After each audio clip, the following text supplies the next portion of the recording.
Hello everyone, good evening, welcome back to the channel, welcome back to this vlog and welcome back to my new look.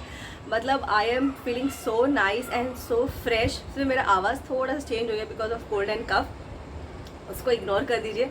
उसके अलावा just look at my hair cut, my colour and my style. मुझे इतना अच्छा लग रहा है ना, I can't tell you. मुझे ऐसा पूरा फील हो रहा है कि मैं कितना साल पीछे चली गई हूँ। आई जस्ट विश मेरे लंबे बाल जो थे पहले के वो ही वैसे रहते और ये ऐसा लुक आ पाता, but that is not possible because इसके नीचे का जो इतना लेंथ था मेरा वो पूरा ड्राई फ्रिजी हो गया था और उसकी वजह से बहुत ज़्यादा हेयर फॉल हो पा रहा था।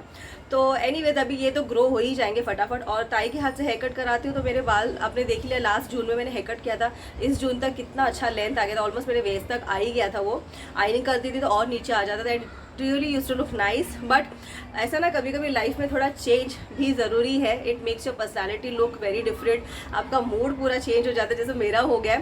मेरा खुद का जो बोलते हैं ना, अंदर से मुझे एक अलग फीलिंग आ रहा है। अब ये बाल मेरे ना शॉर्ट हो गए तो आई कैन ईजिली मैनेज दे, मतलब ये जल्दी डिटैंगल हो जाता है, वॉश करने में ईजी हो जाएगा, मैनेज करने में ईजी हो जाएगा, कम शैम्पू कम कंडीशनर लगेगा, वॉश के लिए टाइम भी मुझे बहुत कम लगेगा।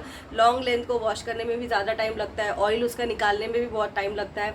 तो इसके लिए short hair is very easy to maintain and it really looks nice also. और ये शॉर्ट लेंथ को मैं फटाफट कैसे आयरनिंग ब्लो ड्राई भी कर सकती हूँ। मैंने आगे का जो फ्लिक्स ताई ने काटा था उसको थोड़ा सा ट्विस्ट करके यहाँ पे रख दिया क्योंकि वो एकदम मेरे फेस पे आ रहा था, तो व्लॉग बनाते मुझे प्रॉब्लम हो।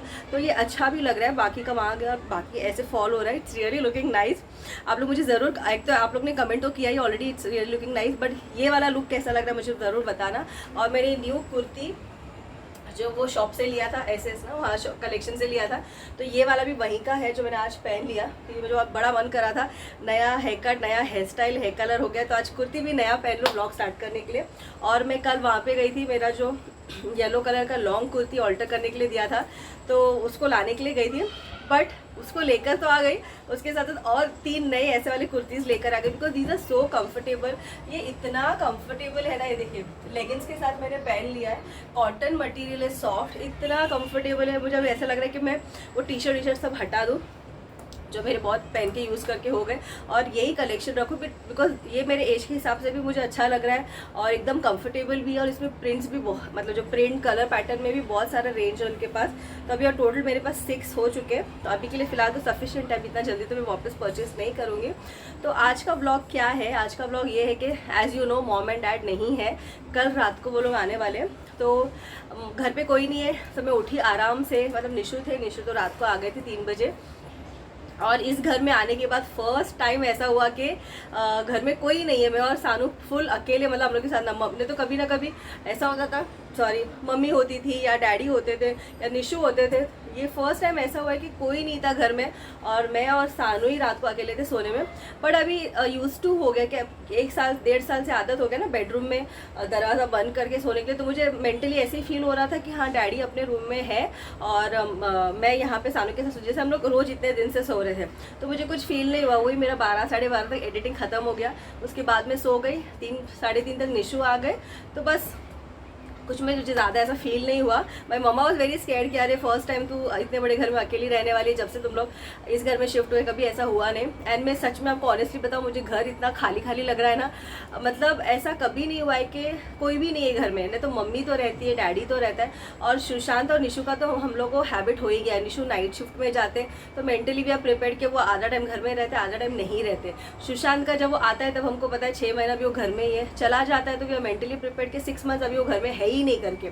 और मम्मी डैडी का ऐसा कभी नहीं हुआ है कि एक साथ ही वो दोनों जन चले गए, क्योंकि लास्ट टाइम हम लोग गाँव गए थे तो साथ में गए थे और मम्मी रहती है या तो डैडी रहते, कोई ना कोई तो हमेशा मेरे साथ रहता ही है। अब दोनों जन नहीं है ना, तो एकदम घर खाली लग रहा है। बार बार मैं आते जाते ना मम्मी डैडी के रूम पे ही नजर जा रही है, कोई नहीं दिखाई दे रहा है। तो डैडी यूजुअली वहाँ पे आराम करते हैं, न्यूज़ देखते रहते हैं या अपना काम मोबाइल देखते रहते हैं, तो हमेशा दिखाई देते हैं। तो इतना घर ऐसा खाली खाली लग रहा है ना कि किचन में कोई नहीं है, बेडरूम में कोई नहीं है, किचन रूम में कोई नहीं है, सिर्फ मैं और सानू पूरे घर में घूम रहे हैं। निशु उठ गए, लंच किया और चले गए। लंच भी मैं कुछ खास नहीं बना रही हूँ क्योंकि कोई है ही नहीं, तो मुझे ना वो एक दिन थोड़ा मैं अपना मी टाइम जैसा बना रही हूँ कि ठीक है चलो एक चांस मिला है। और I think this is the power gain time, जैसे बोलते हैं ना बैटरी लो हो जाता है तो आपको 1-2 दिन मिल जाता है चार्ज होने के लिए, क्योंकि मेरे को कुकिंग पार्ट नहीं है, ज़्यादा क्लीनिंग पार्ट नहीं है, इसके लिए मैंने आराम से रेस्ट किया, अपने आप को चार्ज कर दिया है। और अभी सुशांत का शादी का तैयारी स्टार्ट हो जाएगा तो फिर तो टाइम ही नहीं मिलने वाला है। सो अभी ये जो मैंने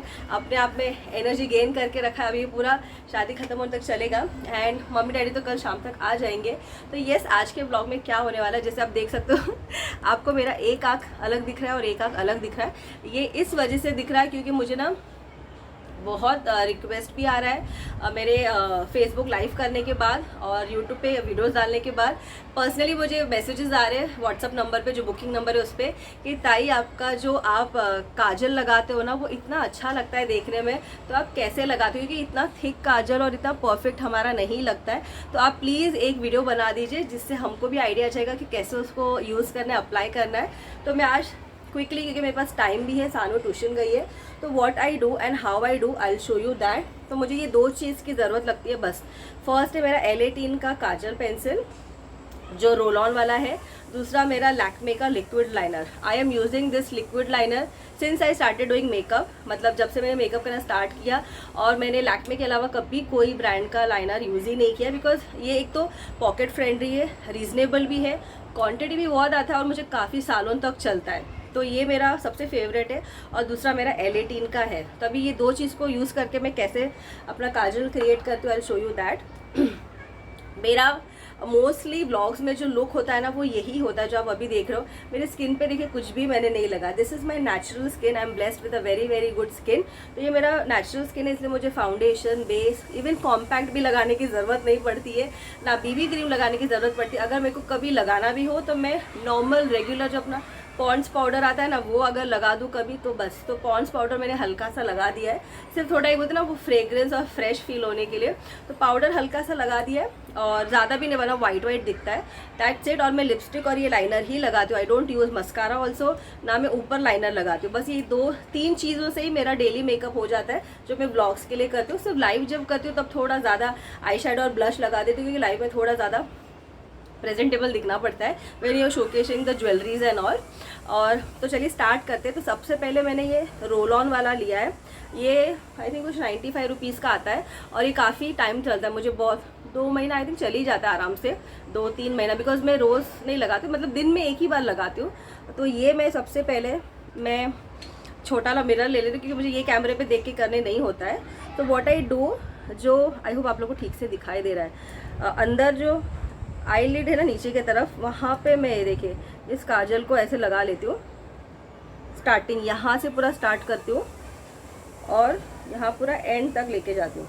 अब एंड तक जब मैं लेके जाती हूँ ना तो यहाँ से मैं थोड़ा सा बाहर निकाल देती हूँ उसको, ये देखिए इस तरह से थोड़ा सा बाहर निकाल देती हूँ, जैसे मैंने यहाँ का निकाला। उससे क्या होता है पता है, मेरी आंखें थोड़ी सी बड़ी भी दिखती है और जो मैं काजल लगाती हूँ ना वो थोड़ा अच्छा थिक दिखता है। तो ये सिर्फ काजल लगाने से देखिए कैसा मेरा लुक दिखता है और ये नीचे लाइनर लगाने से कितना फ़र्क दिखता है। और ये सिर्फ काजल लगाएंगे ना तो स्मज भी हो जाता है आफ्टर सम टाइम ना, आंखों के मॉइस्चर की वजह से नीचे पूरा ब्लैकआउट हो जाता है।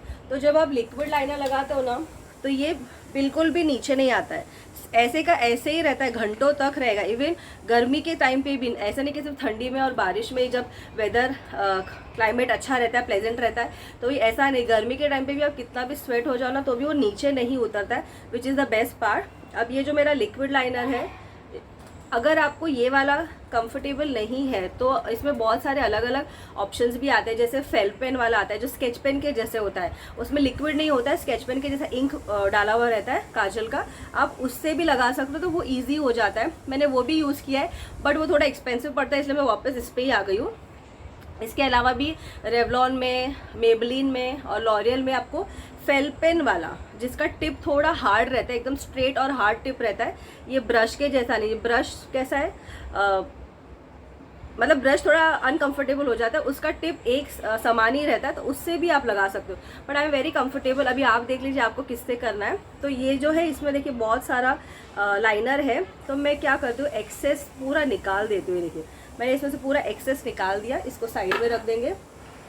और अभी जो मैंने काजल लगाया ना उसके जस्ट एकदम नीचे, काजल लगाया ना उसके एकदम नीचे से जो ये हमारा लाइन है लैशेस के नीचे एकदम, वहाँ से मैं ना सेंटर से स्टार्ट करती हूँ। मैं यहाँ से नहीं, ना ही एंड से, मैं बीच में से स्टार्ट करती हूँ। बीच में से ब्रश को रखना है और बाहर की तरफ आना है। ये देखिए यहाँ पे ब्रश रख दीजिए और स्लोली स्लोली इसको बाहर लेके आइए। ये देखिए आधा हो गया। अगर आपको हाफ काजल करना है तो you can do this way. और अभी धीरे धीरे आगे बढ़ते जाना है। आधा किया, फिर यहाँ से थोड़ा आगे जाना है, वापस पीछे आना है, फिर आगे जाना है, पीछे आना है, फिर से आगे जाना है और पीछे आना है। उससे क्या होता है पता है, आपका आगे ना थिक नहीं हो जाता है। बराबर जब आप आगे से पीछे आते हो ना, तो पीछे के साथ साथ तो बराबर मर्ज होते जाता है। अभी यहाँ से जो लास्ट बचा है वहाँ पे कवर कर देंगे। ये देखिए, और मेरे लिए तो अभी इतना यूज टू हो गया है कि I think I even don't take a minute to do this. काजल लगा दिया, लाइनर में से एक्सेस निकाल दिया, एक ऐसे घुमा दिया, एक ऐसे घुमा दिया, मेरा काम हो जाता है because I am doing it from so many days. तो ये देखिए अभी कैसा प्रॉपर थिक दिख रहा है। अगर आपको जो आप और थिन भी कर सकते हो, आप और थिक भी कर सकते हो। तो इससे कैसे आपकी आंखें ना बहुत अच्छी दिखती है, बड़ी दिखती है। कि मेरी आंखें ना छोटी छोटी है, तो मैं सिर्फ काजल लगाती हूँ ना तो वो एकदम छोटे से दिखते हैं। अगर मैं ऐसा लाइनर के साथ लगाती हूँ तो देखिए थोड़ा बड़ा भी दिखता है, प्रेजेंटेबल भी दिखता है। और मुझे ऊपर लाइनर लगाना इतना ज़्यादा पसंद नहीं है। आई लव पुटिंग काजल। तो जब से मैंने खुद से ये टेक्निक सीखा था, जब मैं लैक्मे में एज अ मेकअप सेलर काम करती थी, काउंटर गर्ल, जब प्रोडक्ट्स सेल करती थी, तो वहाँ से मैंने ये सब टेक्निक, मेकअप का जब कोर्सेज वगैरह होता था, क्लासेस होता था हम लोग को प्रोडक्ट्स के ऊपर, तो वहाँ पे ये सब ऐसा थोड़ा ना टेक्निक सिखाते थे। तो मैंने वहाँ से ये वाला सीख लिया था और तब से लेके अब तक मैं ऐसे ही करती हूँ। तो इसकी वजह से आपको व्लॉग्स में जो मेरे काजल इतना डार्क और थिक दिखता है, यही इसका रीज़न है। इस वजह से ही ऐसा इतना डार्क एंड थिक दिखता है, and it really looks presentable also. तो अभी क्या प्लान है ये तो मैंने आपको दिखा दिया। आप लोग भी ज़रूर ट्राई करना। आप लोगों को थोड़ा टाइम जाएगा, ऐसा नहीं कि एक दो बार करते ही आप एकदम प्रो हो जाओगे। जब मैंने भी स्टार्टिंग में सीखा था तो बहुत मिस्टेक हो जाता था, बहुत नीचे आ जाता था, टेढ़ा मेढ़ा हो जाता था, but it's okay, practice will make you perfect. तो आपके पास जब भी फ्री टाइम होगा, छुट्टी का दिन, आपका ऑफ का दिन होगा, तो आप आराम से इसको दोपहर में या शाम को ट्राई करते जाइए। हाथों पे ट्राई कीजिए, फिर यहाँ पे ट्राई कीजिए, तो धीरे धीरे धीरे आपका परफेक्ट हो ही जाएगा। And then you can also create like this and it really looks very nice. तो ये तो मैंने आप लोगों को बता दिया कैसे करना है। अब सानो 5:30 को ट्यूशन से आ जाएगी, उसके बाद हम लोग गार्डन जाने वाले हैं। और आज वेरॉन और रश्मि भी आने वाली है, क्योंकि बहुत टाइम से हम लोग ने सब होते ना साथ में बैठ के, वो लास्ट टाइम आई थी तभी, लेकिन घाई हो गया तो ठीक से बातें भी नहीं हो पाई थी। तो मैंने उसको बोला आज घर पे कोई नहीं है, घर भी एकदम खाली खाली है, तो तू आ जा नीचे गार्डन में, आराम से बैठ के बातें करेंगे, बच्चों को खेलने दे। फिर उसके बाद ऊपर चाहिए तो थोड़े देर आना, थोड़ा बैठ के चिट चैट करके देन यू कैन गो। तो अभी 5:45 बज रहे, मैं तो रेडी हो चुकी हूँ। थोड़ा मुझे मेरा रूम सिर्फ क्लीन करना है, जो सूखे हुए कपड़े उसको घड़ी करके अंदर रखना है।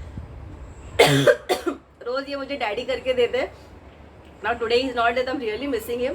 तो मैं सिर्फ मशीन लगा देती हूँ, मशीन में से निकाल के लगाना और सूखे हुए कपड़े उतार के घड़ी करके बेडरूम तक लाके देने का काम डैडी का ही रहता है। रोज़ डैडी मुझे हेल्प करते हैं, सब रियली मिसिंग हिम। तभी वो सब मैं करके थोड़ा घर साफ़ करके देन सानू आ जाएगी, फिर हम लोग 6:30 को नीचे उतरेंगे और फिर आगे का व्लॉग कंटिन्यू करेंगे।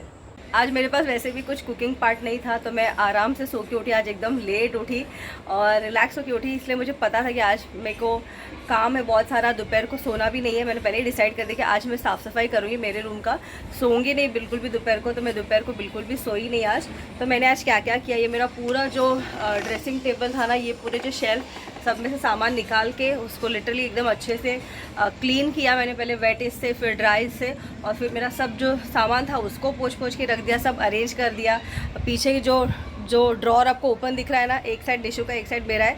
तो मेरा जो ज्वेलरी था, इसमें जो ज्वेलरी था, ये इसमें से भी इसमें आ गया था। निशु के जो सॉक्स का और रुमाल का ड्रॉर है, इसमें आधे में आ गया। तो निशु वाज लाइक प्लीज़ इसको साफ़ कर दे, तुझे ऑलरेडी एक पूरा साइड दे दिया, तो भी तो मेरे साइड में क्यों घुसे जा रही है, सब तेरे बैंगल्स सब यहाँ पर आके सब मेरे सॉक्स में मिक्स हो जाते हैं, मुझे फिर प्रॉब्लम हो जाता है।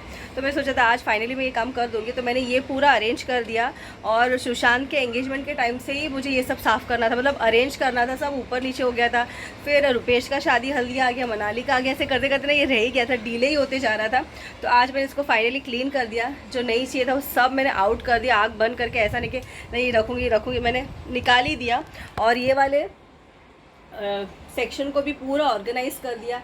इसमें से बैंगल्स हटा दिया, सारे जो मेरे इयररिंग्स थे एक बॉक्स में डाल दिया, जो गले का सेट था वो एक बॉक्स में डाल दिया, चोकर मतलब ऑक्सीडाइज का जो था वो सब यहाँ पे रख दिया, और जो नहीं चाहिए था वो सब मैंने निकाल के फेंक दिया, लिटरली फेंक दिया कि बहुत बार यूज़ हो चुका है, अब वो रस्टी हो गया था, दिख रहा भी नहीं अच्छा था और यूज़ भी नहीं हो रहा था, तो मैंने सब फेंक दिया और ड्रॉर को आधा खाली कर दिया।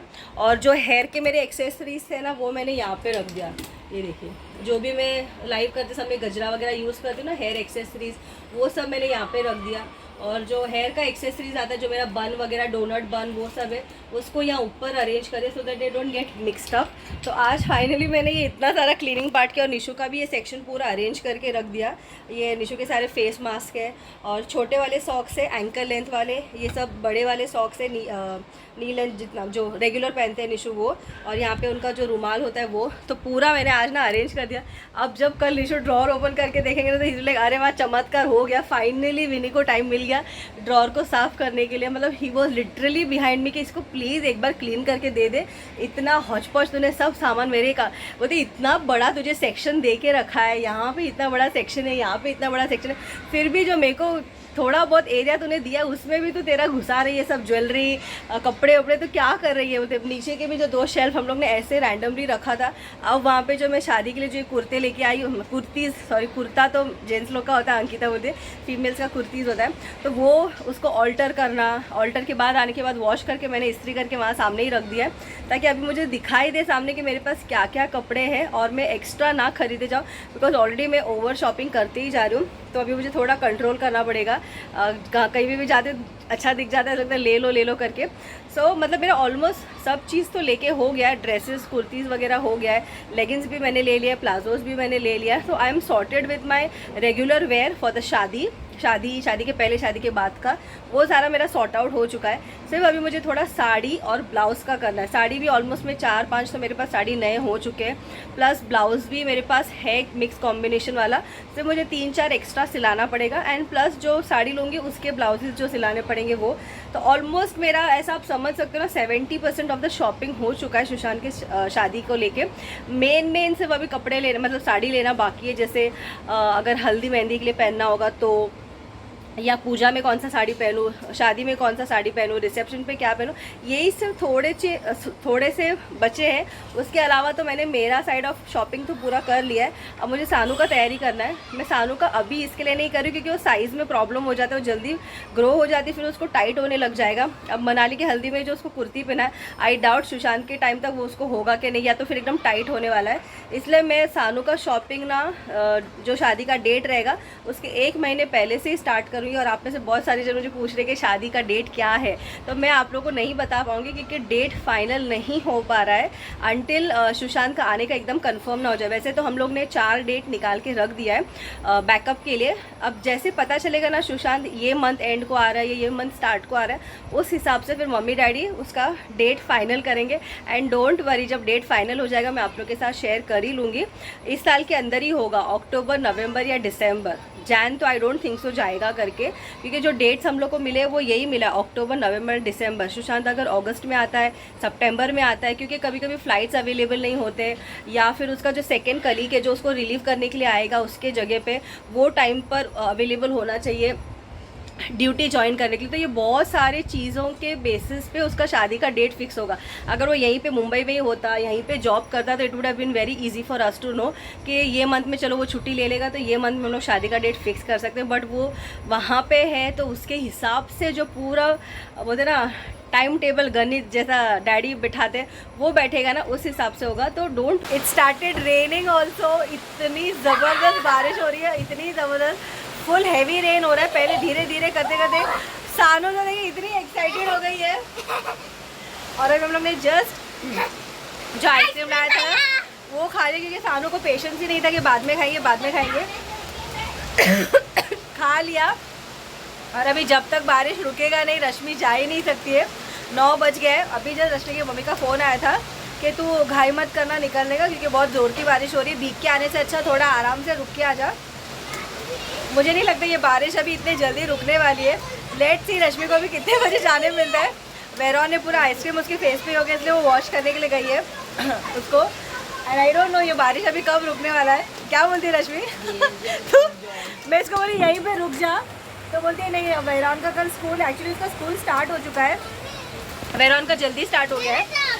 उसका स्कूल चेंज करा दिया है। पहले सानू और वेरॉन दोनों सेम स्कूल में थे, ये साल से उसका स्कूल चेंज कर दिया रश्मि ने, उसका कुछ पर्सनल रीज़न की वजह से। अभी आप लोगों को कमेंट में पूछना नहीं क्यों क्या किस लिए करके, वो उसका रीज़न से उसने चेंज किया है। धोने में डाला है, मशीन के यहाँ पर है। तो अभी ये बारिश जब तक रुकेगा नहीं, रश्मि यहाँ पे मेरे साथ है, तब तक हम लोग सुशांत के बालकनी में बैठ के व्यू भी एंजॉय कर रहे हैं और प्लस चिट चैट भी कर रहे हैं, क्योंकि घर पे कोई है ही नहीं, मुझे खाना ना बनाना है ना सर्व करना है। हम लोग का तो पेट भरा हुआ ही है। तो मैं ब्लॉग को तो एंड कर रही हूँ यहाँ पे, क्योंकि इसके आगे और कुछ है ही नहीं कंटिन्यू करने के लिए। ये बच्चे तो क्या मस्ती कर रहे हैं अपना फन टाइम, और हम लोग का चैटिंग टाइम करने वाले हैं। तो मैं आपको कल के ब्लॉग में मिलती हूँ, तब तक बाय बाय।